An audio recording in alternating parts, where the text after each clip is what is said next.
So I'm reading this new book called Free Play, Improvisation in Life and Art by Stephen Nachmanovitch. It was recommended to me by Julie Beck, who is an amazing painter. She lives in Boston, and I spent a week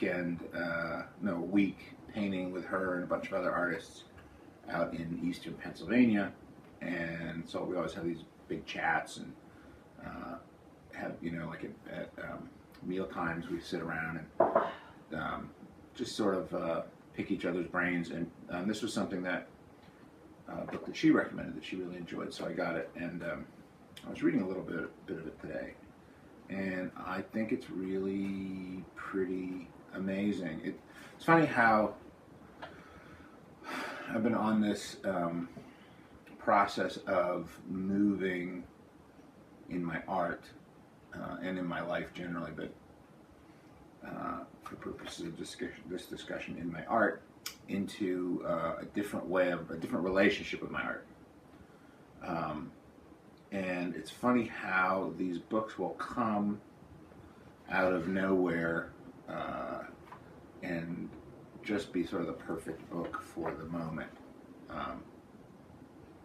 Here's a little quote from it.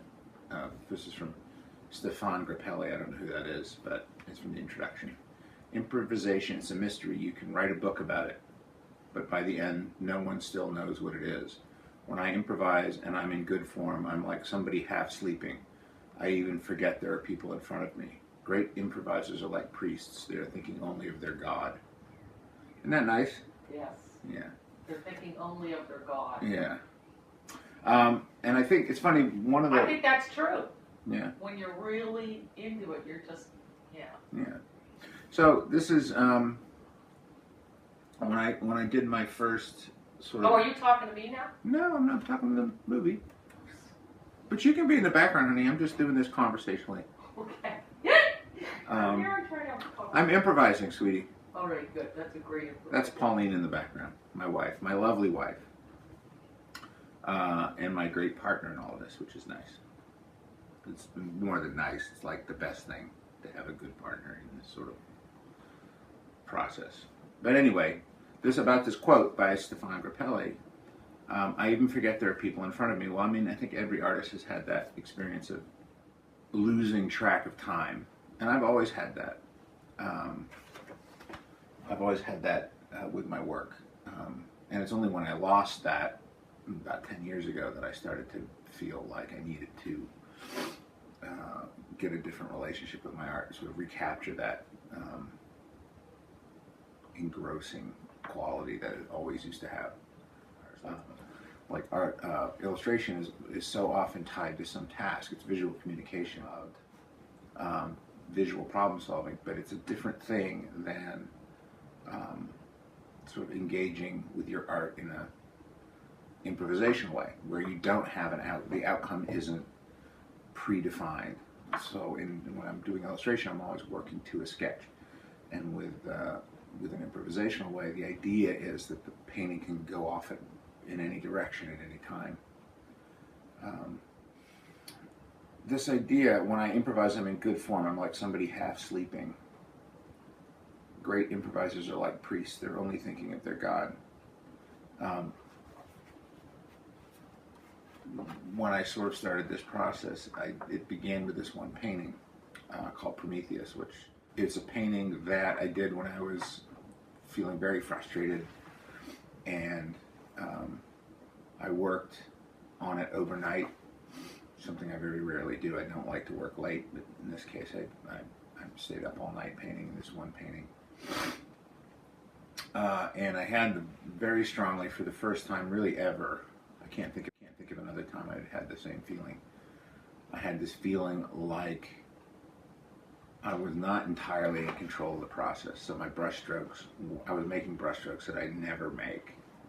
I was making decisions I would never make ordinarily. And it very much felt like when I sort of looked at it in the morning and I thought about, wow, I'd like to do another painting like that. I thought, I don't actually know how I even did that. So how do I replicate that? I don't even know the decisions I made. So it started this process of, like, I really wanted that, whatever thing it was, back. I wanted to experience that again. And the only way I could think to do it was to somehow put myself into a state, of, sort of mentally or spiritually or whatever, where whatever had happened that night would happen again. So it's a different approach. It's not like, oh, I will do this technique, or I will do that technique, or I will practice this, or I'll practice that. I will improve my glazing, or whatever. It was much more about getting into a mental state where there was this quality of surrender to it, where something greater than myself could act, something beyond my small imagination, working, tool-using mind, that sort of was there, and it was there working in parallel. All my instincts were in play, but there was some other thing that was informing what I was doing that was not part of my conscious thinking mind. So making room for that. So anyway, so this book speaks very much to that experience and that search. I'm really enjoying it. I just read the first couple chapters this morning, and it's making me want to paint, which is really great. So anyway, there it is. Free play, Improvisation in Life and Art by Stephen Nachmanovitch.